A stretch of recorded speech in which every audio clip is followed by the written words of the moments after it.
Hey, it's Golden Buddha here, back with some more RPG horror stories for your listening entertainment. And today we have a story about a player who watched way too much Critical Role, and of course, tried to copy it. Poorly, might I add. Roll post.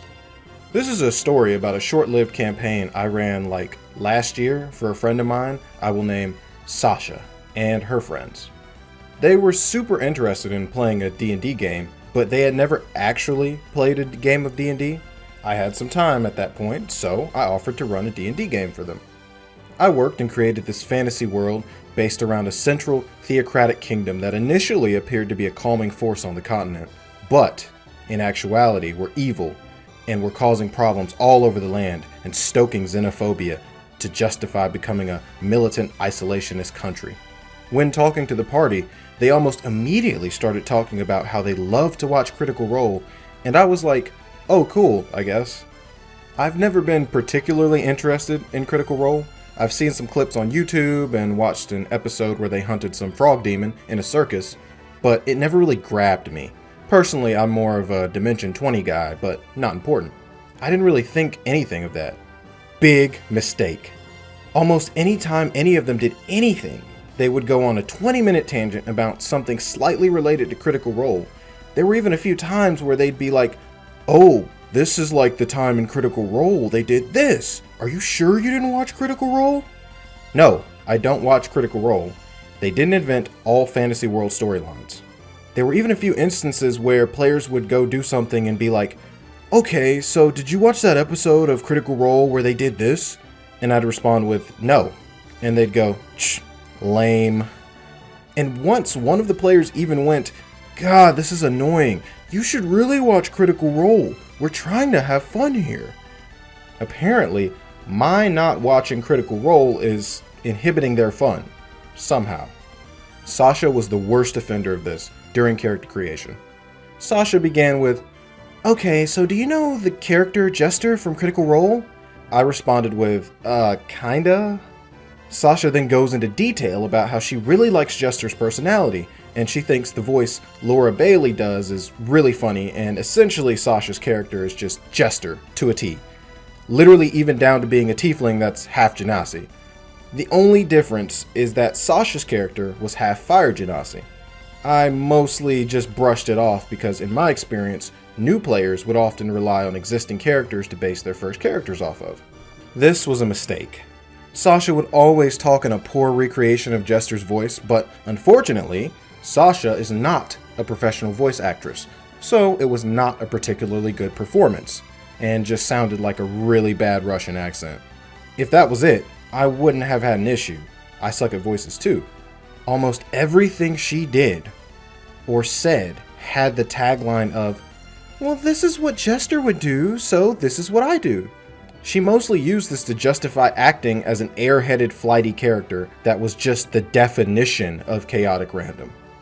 Now, I'm not super familiar with the characters in Critical Role campaign, so someone will need to tell me if this is something Jester would do.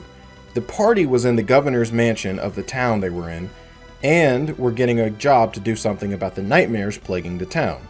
I wrote the governor as this small, worried little man who is a touch incompetent, and when negotiating with the governor, Sasha gets annoyed that negotiations aren't going anywhere and says she wants to grab the jewels of the governor and twist until he gives in and gives them the pay they want. I immediately tell her no, because one of the few rules I have at my table, one I mentioned at the beginning of our talks to run this game, is no sexual violence of any kind. Sasha rolls her eyes and says, it really doesn't matter since he's a guy. I just remained firm and repeated, of any kind. She just goes, fine, whatever. This happened a lot. She was a very impatient role player, but also tried to turn every interaction into a personal acting performance since it's what they would do on Critical Role. It was a dichotomy that did not work. She would rebound between dragging things out into a slog when all they had to do was talk to a priest about what he thinks is causing the nightmares. It was kind of a dream eater monster, by the way, causing what should have been maybe a 5-minute conversation into a 40-minute gallivant that resulted in nothing really happening and ignoring major NPCs and information because she doesn't have the patience to talk to the court wizard for more than 7 seconds. The game fizzled out after a few sessions because I just had enough of them basically trying to turn the campaign into some kind of Critical Role fan game. Much to their surprise and chagrin, not everyone watches Critical Role. Too long, didn't read. Group of new players that are really into Critical Role play in a new campaign and try to make everything about Critical Role and get annoyed at me, the DM, because I don't watch Critical Role. One player just wants to be Jester in every aspect. End post. Now, I don't watch Critical Role either, but grabbing the mayor's nuts, that's a bit of an escalation, I gotta say. And when it comes to basing a character off of another character, you want to kind of be tasteful about it. You don't want to just make it one-to-one. You want to try to make it your own. Like, it's okay to get inspiration from a character. Like, I've had characters based off of people. We all have. All right, let's not kid ourselves. We've all watched an anime or a show and been like, oh yeah, man, that's a cool dude, you know, maybe I could make somebody like that, you know. But to just one for one and just be like, oh no, I'm basing this off an existing D&D character, that can be frustrating. I don't understand people's obsession with Critical Role. Like, I've watched a little bit of it, but I don't really like watching D&D plays because it just reminds me that I'm not playing D&D currently, and I'd rather just be playing D&D.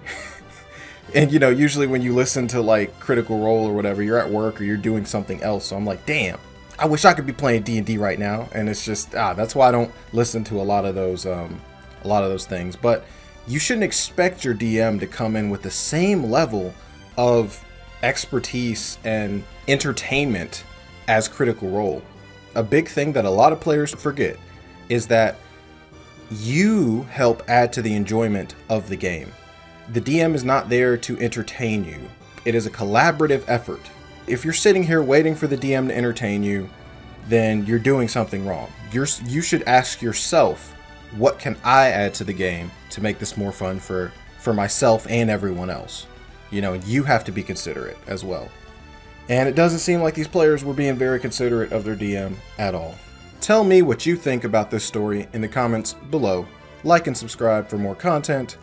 And as always, this is Golden Buddha telling you to stay enlightened and stay safe.